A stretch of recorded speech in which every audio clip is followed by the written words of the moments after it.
Breaking news! I'm your reporter for today, Donnie, and we are here in Venezuela with Carolina. Hi. And today we are going to explore a new tip that was submitted to our website, wishing us to explore food inequality here in Venezuela. Please, my family are starving, and we wish for food. Please spare us some. Sorry, but I don't have food, any money right now. We just wish for food miss.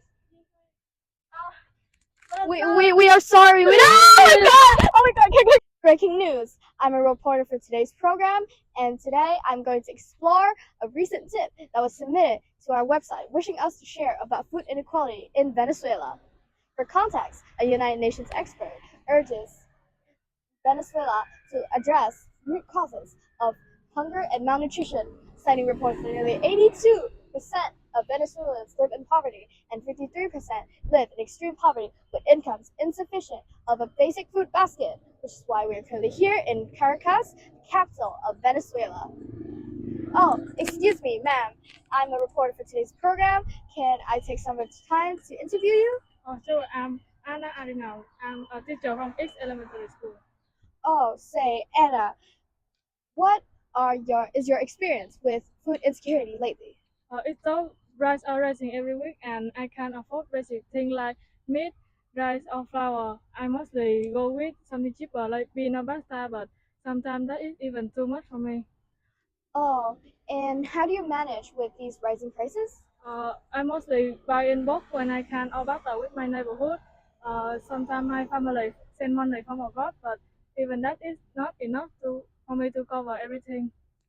Oh, and how does food inequality affect you and the community around you? It's hard. The rich seem to get by, but people like me who work every day struggle. We are lag behind, especially in education and healthcare. My students often come to school hungry. My heart really goes out to your students, and thank you for sharing your story, Anna. That's it, folks. The point of view of an average person living in Venezuela dealing with these difficulties. Now, on to you, Suri. Venezuela's economic decline stems from oil dependence, hyperinflation, and food shortages, worsened by price controls and corruption. The COVID-19 pandemic worsens the crisis through job losses and reduced remittances. Now, let's consider the perspective of someone with privilege. We're back with Carolina. I'm Jenny. Thank you for joining us. How would you describe Venezuela's economic situation? It's tough. My family is secure, but some are struggle, especially in poorer area. The gap is huge.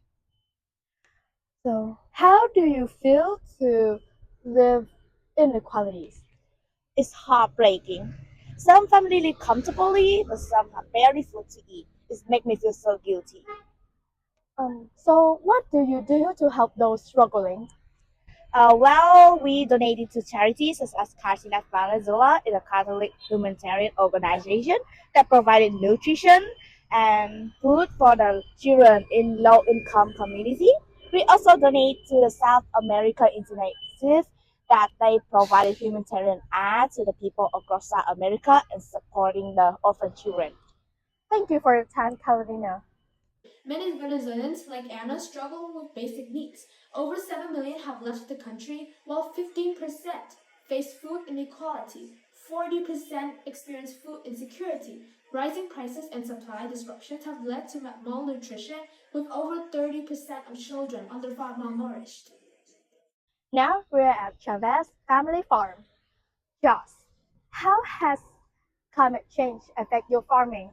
The temperature keeps rising and the rainfall drops 50 to 65%. My crops like corn and rice are suffering.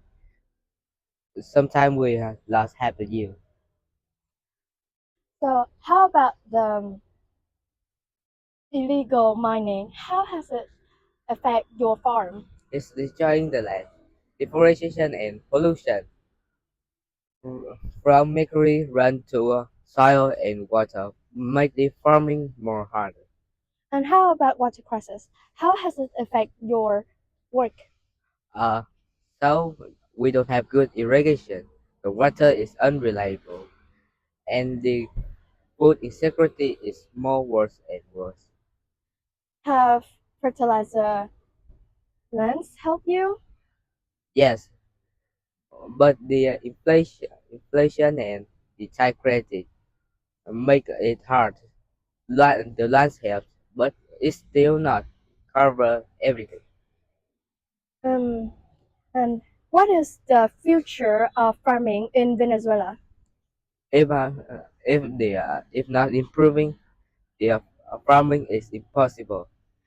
We need better policies and support to survive. Thank you for taking your time to talk with us, Joss. Now let us move on. Supporting fair trade and agriculture strengthens communities, reduces environmental impact, and promotes food sovereignty. Buying from local farmers ensures access to healthy food, while fair trade practices guarantee fair prices, empowering farmers to invest in their families and communities. We hope that this report brings to light the situation in Venezuela. Thank you for tuning into today's program.